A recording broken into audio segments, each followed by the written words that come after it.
BCBയുടെ എല്ലാ മാന്യ പ്രേക്ഷകർക്കും പുതുവത്സരാശംസകൾ. പ്രധാന വാർത്തകൾ. രാജ്യം ഭരിക്കുന്ന നരേന്ദ്രമോദി സർക്കാർ കർഷക വിരുദ്ധ ഗവൺമെന്റാണ് എന്ന് അഖിലേന്ത്യാ കിസാൻ സഭ ജില്ലാ സെക്രട്ടറി KV വസന്തകുമാർ. അഖിലേന്ത്യാ കിസാൻ സഭ വടക്കാഞ്ചേരി മണ്ഡലം സമ്മേളനം വടക്കാഞ്ചേരി CBI ഓഫീസ് ഹാളിൽ ഉദ്ഘാടനം ചെയ്ത് സംസാരിക്കുകയായിരുന്നു അദ്ദേഹം. ഈറ്റ മുളത്തൊഴിലാളികളുടെ ഉന്നമനം ലക്ഷ്യമാക്കി രൂപീകൃതമായ പഴയന്നൂർ പട്ടികജാതി ഹാൻഡിക്രാഫ്റ്റ് വർക്കേഴ്സ് ഇൻഡസ്ട്രിയൽ കോപ്പറേറ്റീവ് സൊസൈറ്റിയുടെ വിപണന കേന്ദ്രം ഉദ്ഘാടനം നടത്തി.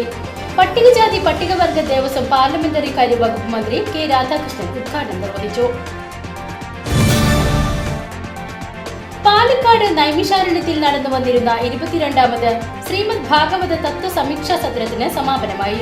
സമാപന ദിവസമായ ഞായറാഴ്ച വിഷ്ണു സഹസ്രനാമ സമൂഹ മഹായജ്ഞം നടന്നു. കാഞ്ഞിരക്കോട് പാരാത്തുകുളം മേഖലയിൽ കാട്ടുപന്നി ശല്യം രൂക്ഷം. വിളവെടുപ്പിന് പാകമായ നെൽകൃഷികൾ കാട്ടുപന്നികൾ വ്യാപകമായി നശിപ്പിച്ചു. ദുരിതത്തിലായി കർഷകർ. പഴയന്നൂർ ബ്ലോക്കിലെ എളനാട് ക്ഷീരസംഘത്തിന്റെ നേതൃത്വത്തിൽ നടത്തുന്ന തൃശൂർ ജില്ലാ ക്ഷീര കർഷക സംഗമം 2023-24 ലോഗോ പ്രകാശനം ചെയ്തു. പട്ടികജാതി പട്ടികവർഗ ദേവസ്വം പാർലമെന്ററി കാര്യ വകുപ്പ് മന്ത്രി K. രാധാകൃഷ്ണൻ ലോഗോ പ്രകാശനം ഉദ്ഘാടനം ചെയ്തു.